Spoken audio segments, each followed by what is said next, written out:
Okay, so let me ask you a question. If I told you that some of the most sacred creation myths on earth, the stories you thought were about heaven, Adam, the Garden of Eden, were actually just detailed historical records Records of what, though? of land use, economic alliances, and farming disputes in ancient Mesopotamia, would you even believe me? Oh, it's a pretty audacious claim, and it's basically the entire premise of our deep dive today.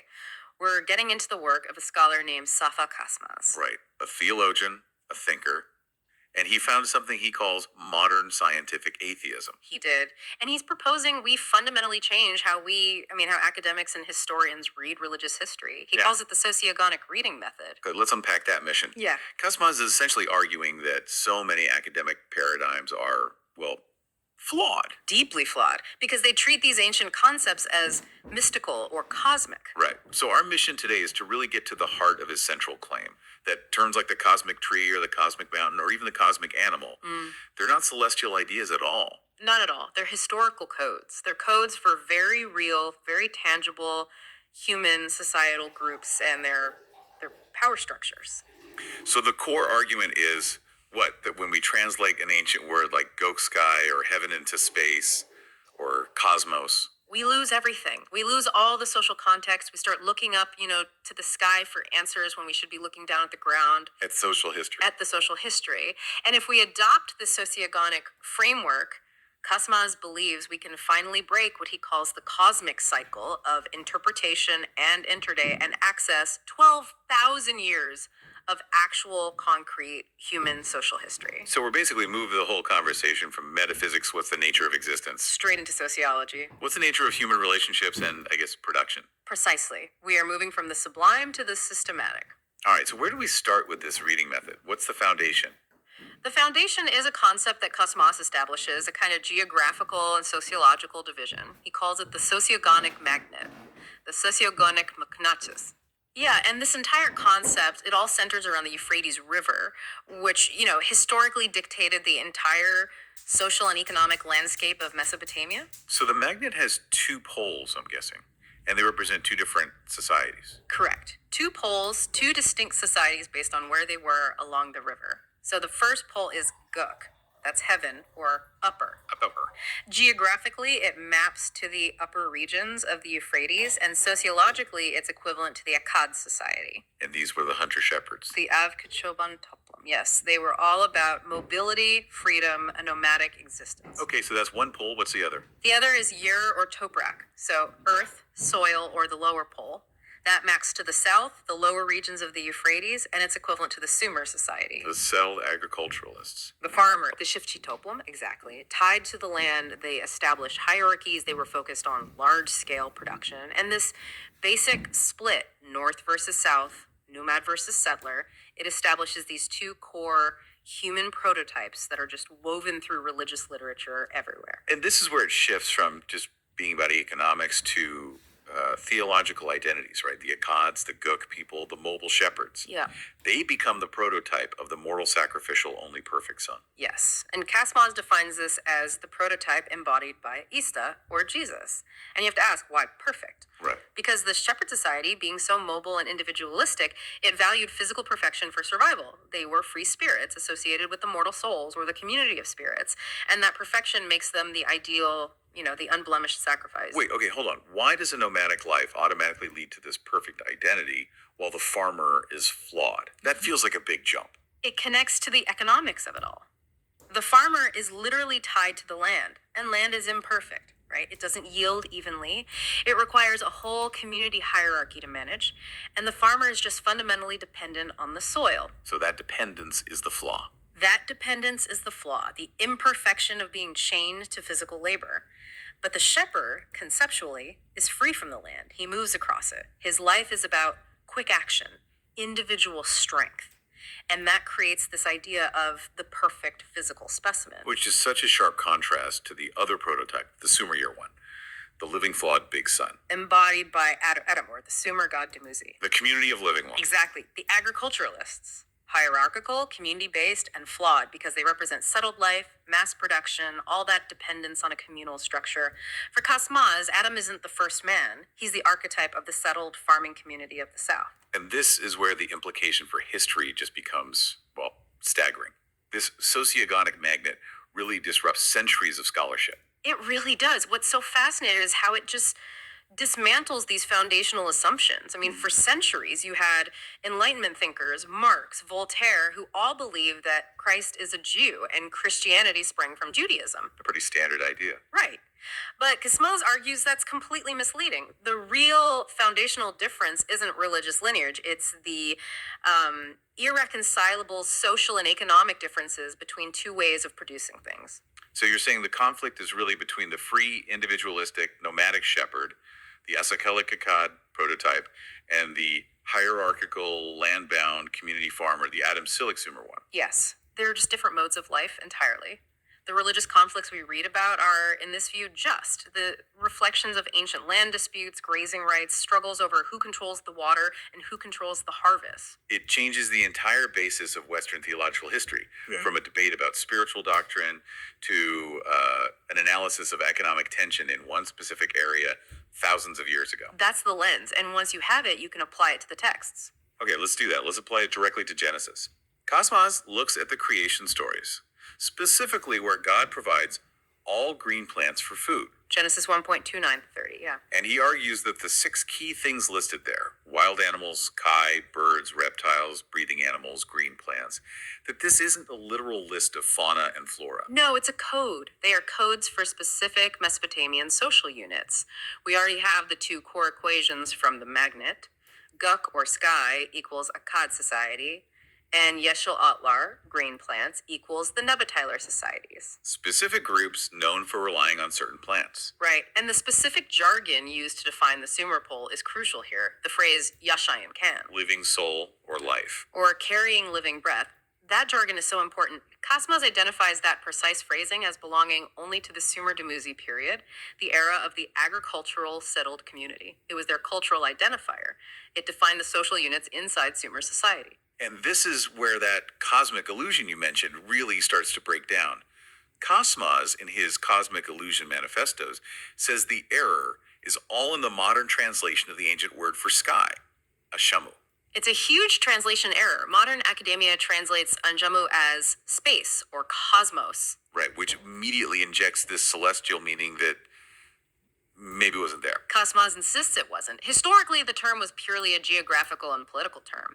It just meant Euchara, upper, and it specifically referred to the upper region of the Euphrates, the domain of the Akkad society. Wow, okay, that changes everything, because if you read it that way, sociogonically, the phrase man created from heaven. It doesn't mean an alien or a divine being. It simply means a man belonging to the Akkad, the hunter-shepherd community. It's a geographical tag, a social ID card. It completely demystifies it. Completely. And similarly, the Usenlar, the flyers, or birds, they're not literal birds. They represent the spiritual or mortal souls of Akkad. Why birds or flyers? Because their nomadic shepherd lifestyle meant they were free, mobile, untethered to the soil. They flew freely across the land.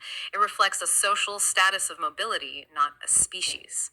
So if an ancient text says God provided the flyers and the green plants for food, it's not saying animals and plants were food.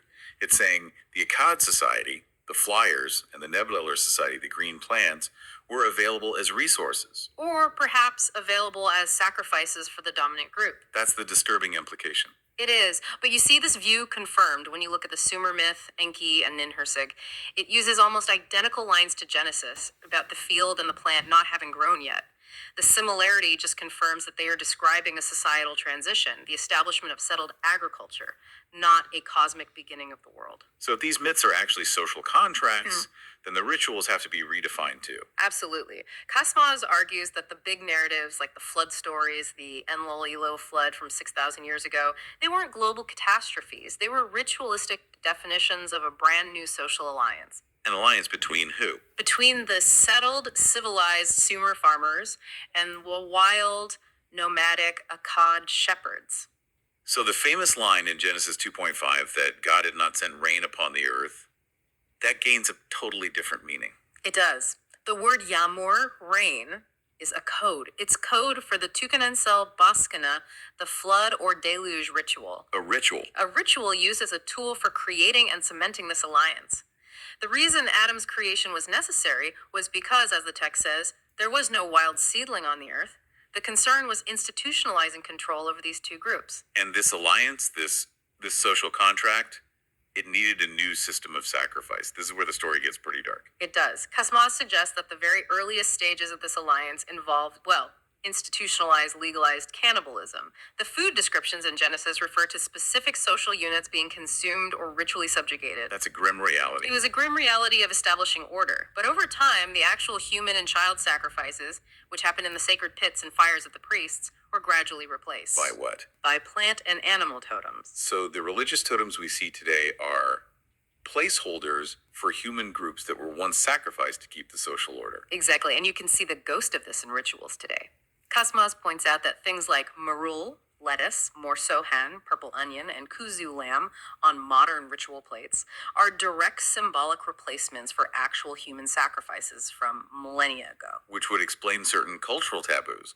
Like for the Yazidi people, some agricultural items, pumpkin, beans, lettuce, are still seen as death food. They avoid them because those foods represent the specific social groups, often the Nebatiler, who were ritually sacrificed by the allied Sumer-Akkad power structure. The history is literally coded in the cuisine. Wow. And that brings us to maybe the most compelling piece of physical evidence for this alliance that still exists in our food today. The kibbeh.